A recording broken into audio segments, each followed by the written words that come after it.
ضیاءالدین نیر صاحب، صدر کلین مجلس تعمیر ملت جناب وویک صاحب، جناب رحمان صاحب، ہمارے بڑے بھائی جناب چنا ریڈی صاحب جو سابقہ رکن اسمبلی بھی ہیں اور vice chairman state planning board Telangana ہیں، معزز حاضرین اکرام، آج کے اس فنکشن کا عنوان جناب پانڈورنگا ریڈی صاحب نے انسنگ انویپڈ ہیروز آف تلنگانہ کے نام سے دیا ہے۔ مجھے سب سے پہلے اس بات کی بڑی تکلیف ہے کہ ایم ایچ آر ڈی میں اس طرح کا فنکشن کرنے کی اجازت نہیں دی گئی۔ یہ عجیب ہے، سمجھ میں نہیں آیا کہ ایم ایچ آر ڈی کو ایسی کیا بات نظر آئی کہ اس طرح کا فنکشن ہم نہیں کر سکتے، اور عجیب معاملہ ہے، function M H R D میں نہیں کر سکتے، 15 اگست کو گوشت کی دکان کھلا نہیں رکھ سکتے۔ تو یہ بڑا عجیب و غریب بات ہے یہ۔ ہاں، تو ظاہر ہے اب تو now we really have to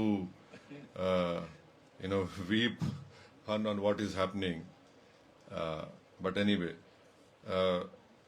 اس میں پانڈورنگا ریڈی صاحب میرے سے ملنے آئے تھے، ہمارے بزرگ ہیں، میں ان کی بڑی قدر اور عزت کرتا ہوں اور برسوں سے ان کو جانتا ہوں، اور وہ سچائی کو بے خوف ہو کر بیان کرتے ہیں اور پورے فیکٹس کے ساتھ۔ تو مجھے جب آ کر ملاقات کی، ان کے ایک دوست نہیں آئے، ریٹائرڈ، آج نہیں دکھ رہے صاحب، آپ کے ساتھی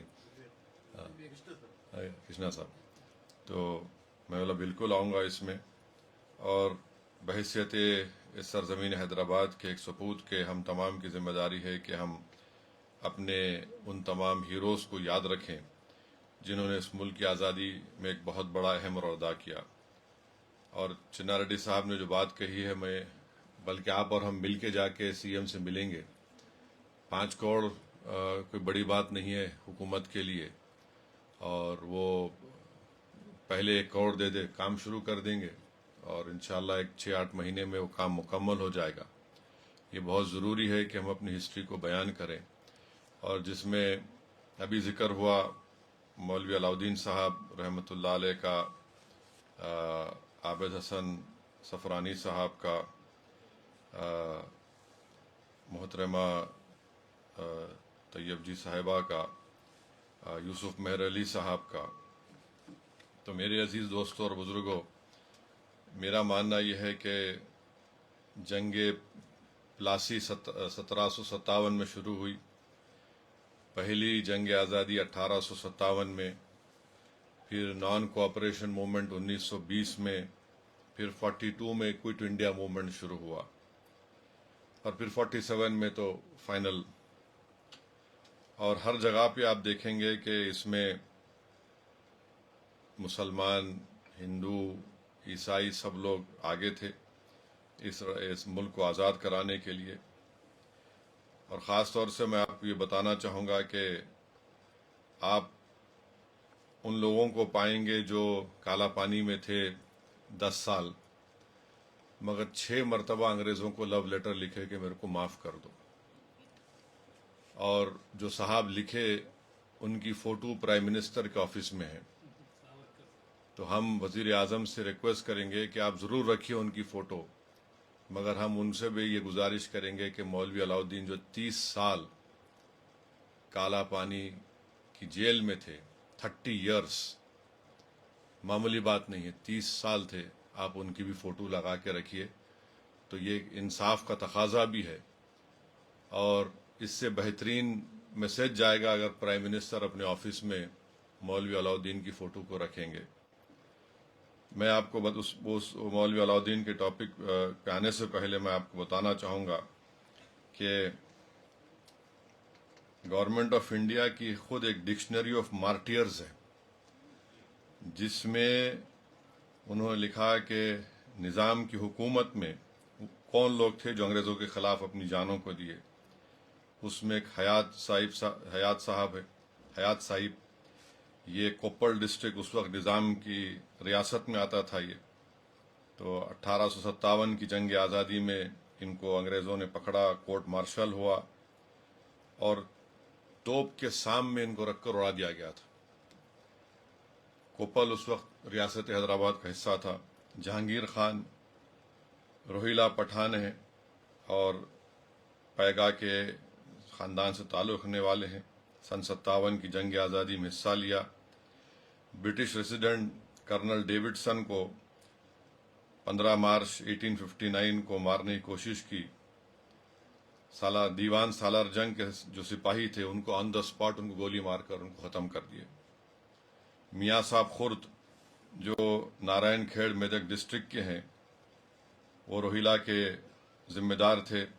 انگریزوں کے خلاف سن 57 میں حصہ لیا اور وہ رام جی گونڈ کے ساتھ تھے، عادل آباد کے رام جی گونڈ کے ساتھ تھے، اور ان کو مار دیا گیا اپریل 9 1860 کو، جب وہ گونڈ کے ساتھ مل کر انگریزوں سے لڑ رہے تھے۔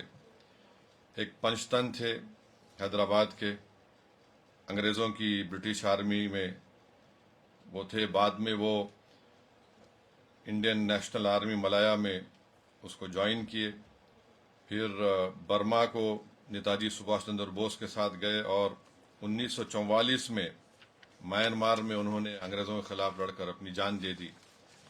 تو پنچتن صاحب کا بھی تعلق حیدرآباد سے۔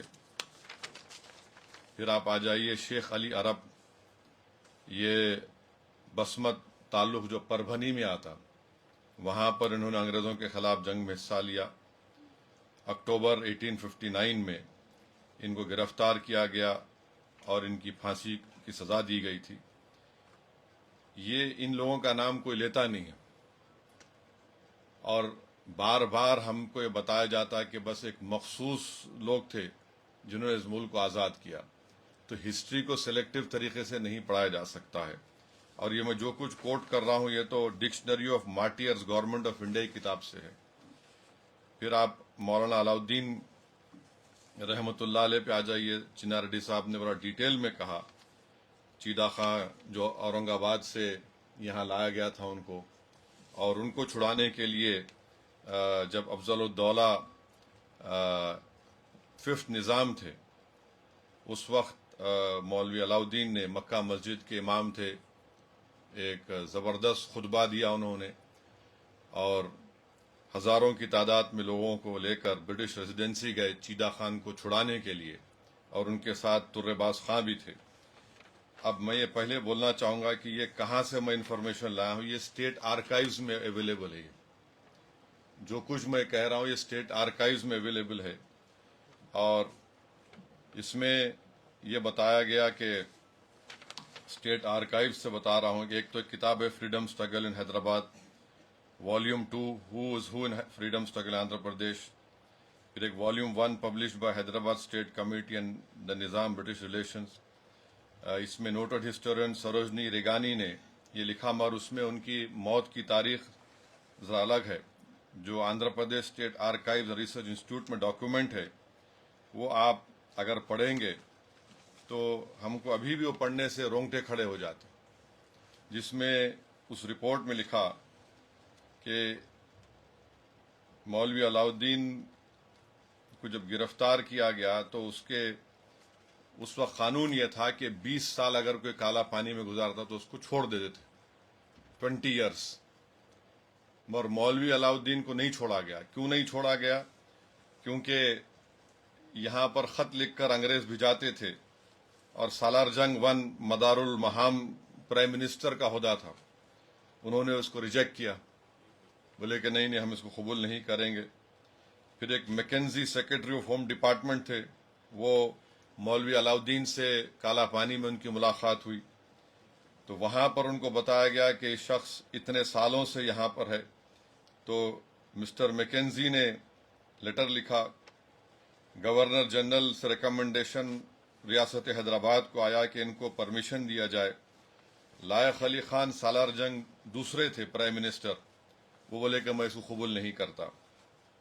اب اسی آرکائیوز کے ریکارڈ میں آپ کو معلوم ہوتا ہے کہ مولوی علاؤالدین کو کرونک رومیٹزم ہو گیا، ڈبل انجنل ہرنیا ہو گیا، ان کی آنکھ کی بینائی کمزور ہو گئی، اور جب وہ برٹش ریزیڈنسی پر حملہ کیے تو ان کے سیدھے ہاتھ میں گولی لگی تھی، اس سے تو ان کا ہاتھ بالکل ہی پیرالائز ہو چکا تھا، اور ایک زخم کا نشان مولوی علاؤدین کے شولڈر کے اوپر تھا، اور جتنے ڈاکٹر کالا پانی میں تھے وہ سب کہہ رہے تھے کہ ان کو چھوڑنا چاہیے تاکہ زندگی کے جتنے ان کے لمحے ہیں باقی ہیں وہ آرام سے گزار لیں، مگر یہاں پر نظام کی حکومت نے ان کو قبول نہیں کیا۔ تو ریکارڈ میں لکھا گیا کہ مولوی علاؤدین کالا پانی میں وہاں پر وہ آٹے کی گرنی چلاتے تھے، اس کے آٹا پیستے تھے، اور پھر وہاں پر وہ انگریز آفیسروں کو فارسی اور اردو سکھاتے تھے، اور یہ مولوی علاؤدین کا یہ کہ 67 ایئرز میں شاید ان کا انتقال ہوا، یہ آرکائیو سے یہ ڈاکومنٹ میرے کو دستیاب ہوا۔ اب آپ طرباز خان کے بارے میں آپ جانتے ہیں، ابھی چنار ریڈی صاحب نے کہا کہ ان کو گرفتار کیا گیا، ان کی لاش کو لا کر لٹکایا گیا، اور ابھی بھی ہم حیدرآباد میں بولتے تم بڑے ترم خاں ہیں کیا؟ وہ ترم خاں طرباز خان سے آتا ہے، اور یہ ہمارے بہادر لوگ ہیں، اور جو بیگم بازار میں اب جو موجودہ وومنس کالج میں وہاں پر انہوں نے حملہ کیا تھا۔ پھر ایک جان محمد صاحب ہیں، یہ سب میں جان محمد صاحب ہیں، روہیلا کے تھے، طرباز خان کے ساتھ تھے، ان کو بھی گرفتار کیا گیا، پھر ان کی موت ہوئی۔ ایک سید احمد صاحب ہے جو مولوی علاؤدین کے ساتھ تھے، ان پر بھی حملہ ہوا، اور پھر ان کی 17 جولائی کے دن سن 57 میں ان کی جان چلی گئی۔ سوریا طیب جی کے بارے میں بہترین طریقے سے کیپٹن پانڈورنگ ریڈی صاحب نے کہہ دیا، میں زیادہ نہیں کہنا چاہوں گا۔ عابد حسن صفرانی صاحب کے بارے میں یہ یعنی اس شخص کے بارے میں تو بڑا افسوس ہوتا ہے کہ یعنی کوئی حکومت اس کا نام بھی نہیں لیتی،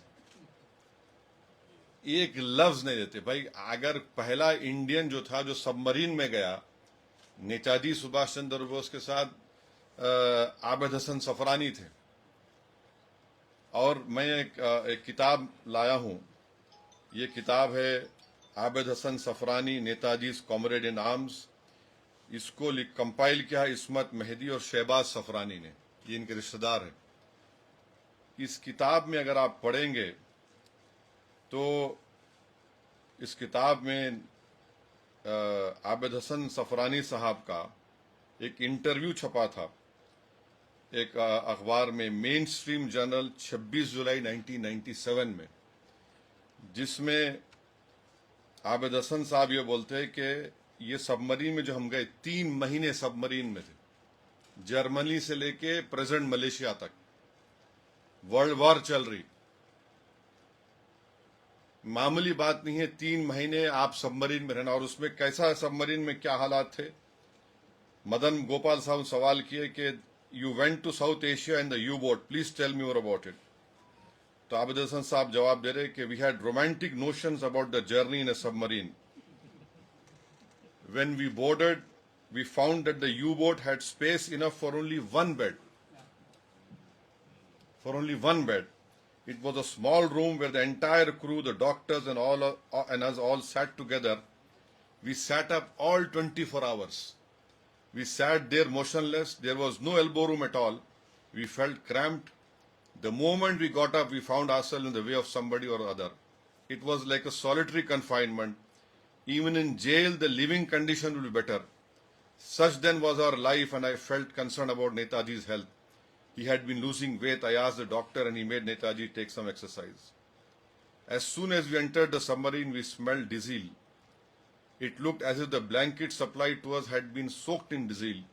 And when we sat down to eat, we felt that there was diesel in our food also.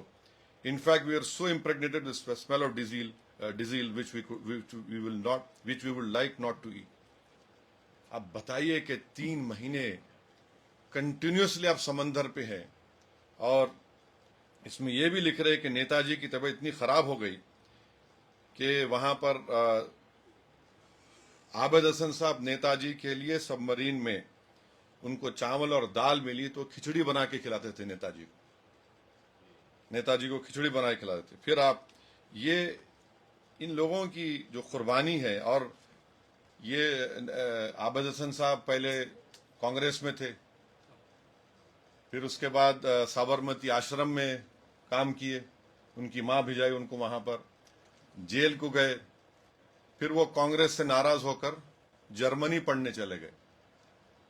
اور جب نیتا جی سبھاش چندر بوس سے ملے تو اس میں نیتا جی کا نام سبھاش چندر بوس نہیں تھا، ایک اٹالین نام سے نیتا جی جرمنی میں تھے. تو کسی نے ان کو کہا کہ آپ جرمنی میں پڑھ رہے ہیں، آپ آ جائیے، ایک شخص ہے اٹالین نیم کے ساتھ، وہ کافی انڈیا کا ذکر کرتے، آپ آ کے مل لو. تو عابد حسن صاحب جب ان سے ملنے گئے تو دیکھ کے بولے یہ تو سبھاش جی ہے. اور پہلی ملاقات میں سبھاش چندر بوس نیتا جی نے ان سے کہا کہ کیا تم میرا ساتھ دو گے؟ تو عابد حسن صاحب کی کتاب میں لکھا، نے کہا میرے کو سوچ کے بولنے دیجیے. تو نیتا جی ناراض ہو کے بولے کہ بھارت کو ضرورت ہے اس وقت اور تم سوچ کے بولیں گے؟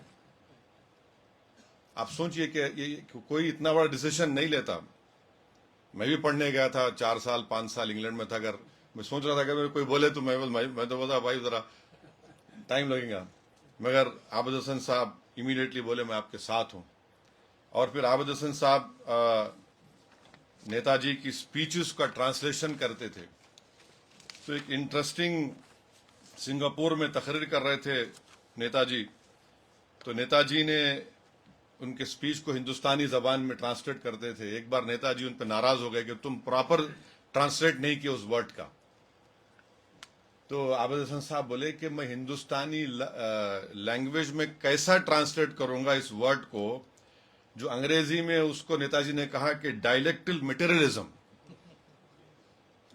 How will I translate it. آپ آج بھی کوئی کسی آپ کو تو ایک ترجمہ کار بہترین ہونا چاہیے. ڈائلیکٹل مٹیریلزم کا ٹرانسلیشن کہاں سے لاؤں میں؟ اور عابد حسن صاحب کا کام یہ تھا کہ نیتا جی سب مرین میں ان کو انڈیا کا ایک پلان نیتا جی لکھتے تھے اور عابد صاحب ٹائپ کرتے تھے اس میں، اور پھر سنگاپور میں بھی لکھتے تھے تو یہ ان کے اس کو ٹائپ بھی کرتے تھے. اور پھر عابد حسن صاحب کی ماں کا بھی ذکر ہونا اس میں، عابد منزل یہاں پر ہے، تو اس میں فخر الحاجیہ ان کا نام تھا. تو جب گاندھی نے کہا کہ انگریزوں کے کپڑے پہننا چھوڑ دو، تو حیدرآباد میں پہلا گھر تھا جس نے پورے سب لوگوں سے ان کی فخر الحاجیہ ان کی ماں نے کہا کہ جتنے انگریزوں کے بنے ہوئے کپڑے پورے لے کر آؤ.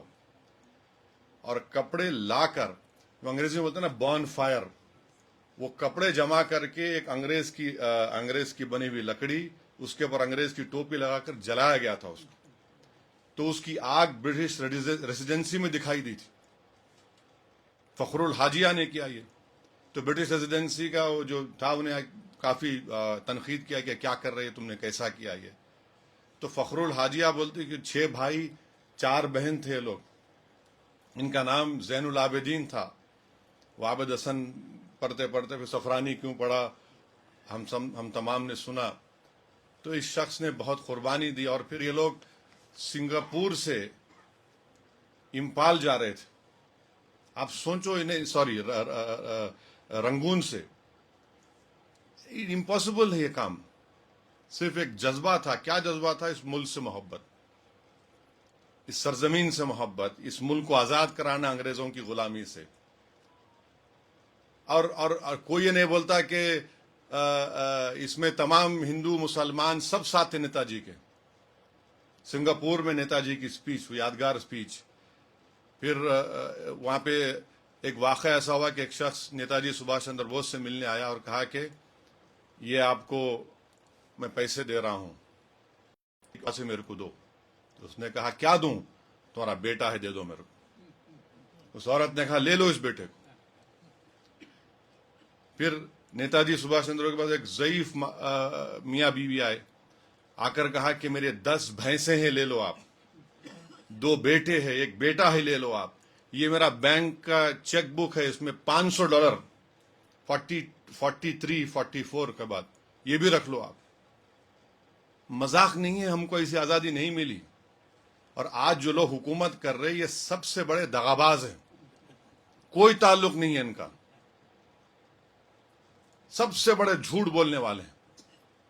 پھر وہاں سے رنگون سے امپال کو آنا، مانے اگر آپ وہ داستان پڑھیں گے، مانے کوئی بیمار پڑ جا رہا، کسی کو ڈسینٹریا ہو جا رہا، کسی کو ٹی بی ہو جا رہا.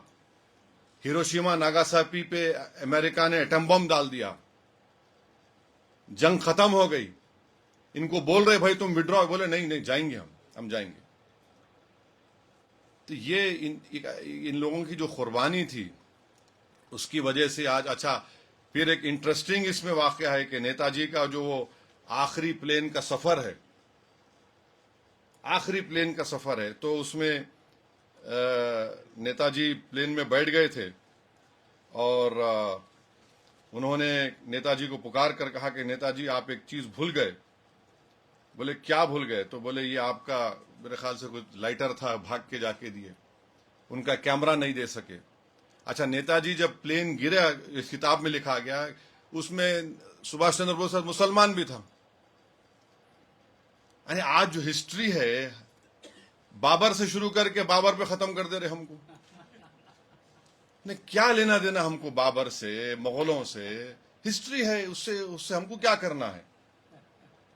اور آپ اندازہ لگائیے کہ اس کتاب میں میں تو کہوں گا کہ نوجوانوں کو یہ کتاب پڑھنا چاہیے کہ نیتا جی سبھاش چندر بوس زخمی تھے جب پلین سے نکالا گیا ایئر کریش کے بعد. تو نیتا جی کے پہلے الفاظ کیا تھے سنو آپ. کس سے پوچھ رہے؟ حبیب الرحمان سے. آپ کو زیادہ تو نہیں لگی؟ یہ کہاں گئی محبت؟ یہ بولو آپ. یعنی ایک پلین کریش ہو رہا، پلین کریش میں سے زخمی ہے، اور نیتا جی سبھاش چندر بوس حبیب الرحمان کو بول رہے آپ کو زیادہ تو نہیں لگی؟ کرنل رحمان بولے نہیں میں ٹھیک ہوں. اور نیتا جی اسپتال جاتے خط کیا زبان سے کیا نہیں کر رہا تھا؟ حسن، حسن کہاں ہے، حسن کہاں ہے، حسن کہاں ہے، حسن کہاں ہے؟ تو حبیب الرحمان صاحب بولے نہیں ہے. تو نیتا جی کیا بولے؟ نیتا جی ان کو بولے جب اپنے ملک واپس جائیں تو ملکی بھائیوں کو بتانا کہ میں آخری دم تک ملک کی آزادی کے لیے لڑتا رہا ہوں. یہ جنگ آزادی جاری رہے گی، ہندوستان ضرور آزاد ہوگا، اس کو کوئی غلام نہیں رکھ سکتا. یہ دیکھیں اب یہ ویلر جی، یہ جو اس دھرتی سے محبت تھی، انگریزوں سے اس ملک کو آزاد کرانا تھا. اور تو یہ عابد حسن صفرانی کی جو داستان ہے، یعنی ایک یہ لوگ یہ بھی نہیں بولتے کہ عابد حسن صفرانی صاحب بعد میں واپس آئے. 5 سال تک ان کے گھر والوں کو نہیں معلوم تھا کہ وہ نیتا جی کے ساتھ ہے. وہ یہ سمجھ رہے کہ جرمنی میں پڑھ رہا انہیں، جرمنی میں پڑھ رہے. بعد میں ایک انڈین نیشنل آرمی کا ایک سپاہی سنگاپور سے چھٹ کے آ کے بولا کہ یہ تو تمہارا بیٹا تو نیتا جی کے ساتھ ہے. عابد حسن صفرانی صاحب پھر واپس آئے حیدرآباد کو. اس کے بعد ان کو پنڈت نہرو نے کہا پہلے ان کو ایجپٹ کا کونسل جنرل بنایا، پھر ان کو ایجپٹ، پھر Baghdad, Syria, Senegal, Syria. I F S نہیں تھا جب، آئی ایف ایس نہیں تھا. نہرو خود کئی لوگوں کا انٹرویو لیے تھے، جو لوگ تھے انٹرویو لے کے ان کو آئی ایف ایس ابھی نہیں ہوا تو ان کو بھجائے وہاں پہ. اور پھر نہرو پارلیمنٹ میں گڑبڑ ہو گئی تھی کہ عراق میں یہ جو موجودہ جارڈن کے کنگ ہے ان کے دادا کے بھائی وہاں کے بادشاہ تھے. ریولیوشن آ گیا تو پارلیمنٹ میں اٹھ کے کوئی نہرو کو بولے کہ کیسے ہم لوگ اس کو محسوس نہیں کر سکے.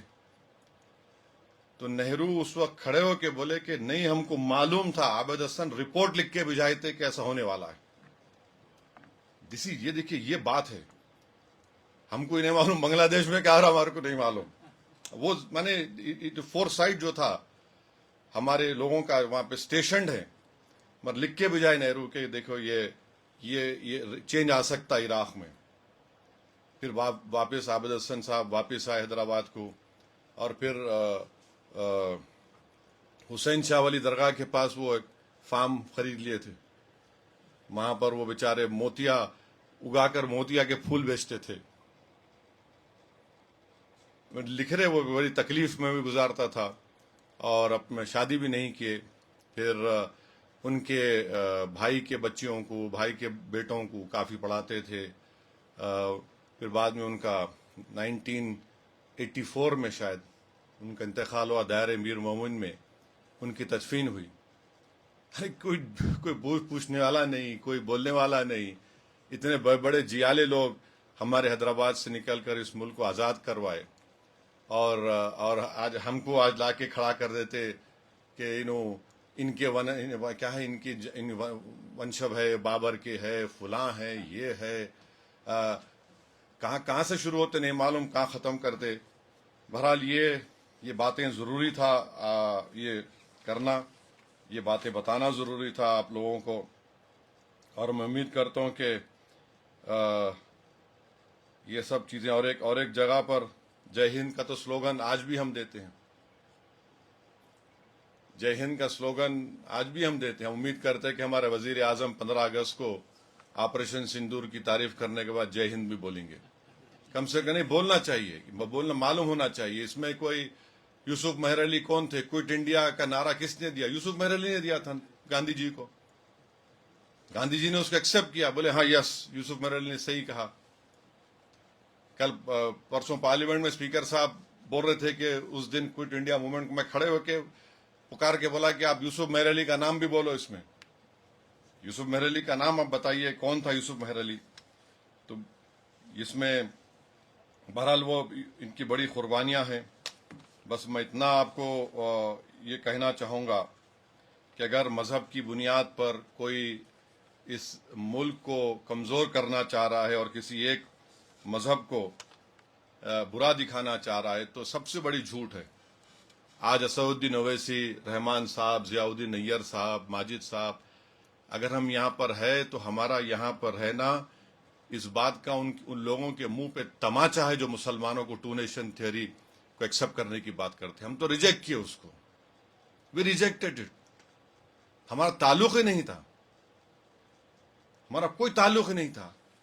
اور اتنے بزرگ یہاں پر ہمارے ہیں، اور کون مولوی اسماعیل، تمام جتنے لوگ تھے انہوں نے تو انگریزوں کے خلاف لڑا.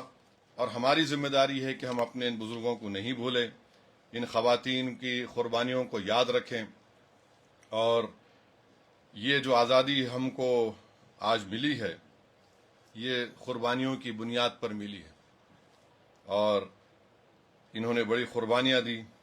جہاں پر اور ایسا پیریڈ تھا کہ جہاں پہ ہر مذہب پنپ رہا تھا.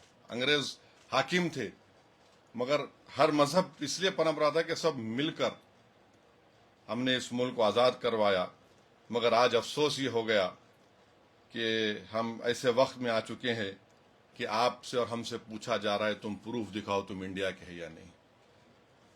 جب عابد حسن صفرانی، یہ مولوی اسماعیل علاؤدین، یہ لوگ اپنا خون بہا رہے تھے، انگریزوں کے بنائے ہوئے کپڑوں کو جلا رہے تھے، اپنا کیریئرز برباد کر رہے تھے، اپنی جائیدادوں کو اس ملک کی آزادی کے لیے قربان کر رہے تھے، اپنی دولت کو دے رہے تھے، کس لیے کہ ہم سکون سے سانس لے سکیں، ہم عزت سے اپنی زندگی گزار سکیں. مگر آج حالات یہ ہو گئے کہ کوئی ڈی مانیٹائزیشن کر کے ہم کو لائن میں کھڑا کر دیا. اب ہم کو بولا جا رہا ہے کہ KYC کے لیے آپ بینک کو چلے جاؤ اپنی انڈینس کو پروف کرنے. اب SIR کے ذریعے سٹیزن شپ کو پروف کرنا پڑے گا. میں کبھی سوچتا ہوں کہ اگر یہ لوگ اگر زندہ ہوتے، عابد حسن صفرانی صاحب، مولوی علاؤدین صاحب، تورے باز خان صاحب، کیا کرتے تھے ہوں گے یہ لوگ. میں نے ایک اتنی افسوس کی بات ہے کہ اس طرح کا آج ہم یہ حالات ہمارے ملک میں دیکھ رہے ہیں. بہرحال ہم کو اس ملک کی سب سے بڑی خدمت ہم یہ کر سکتے ہیں کہ ہم ان بزرگوں کی قربانیوں کو یاد رکھیں اور ان کی قربانیوں کو اگر ہم رائگاں نہیں جانا چاہتے تو ضروری ہے کہ ہم جدوجہد کریں، ہم لڑیں، اس ملک کو مضبوط بنائیں۔ دیکھیے آج کوئی حکمران ہے، کل نہیں رہیں گے۔ چناریڈی صاحب میرے ساتھ MLA تھے، ہم لوگ 1999 میں MLA تھے۔ تو جب تک ہم اپنے جذبہ قربانی کو زندہ نہیں رکھیں گے اور ہم لوگ اس ملک کو اگر مضبوط بنانا چاہتے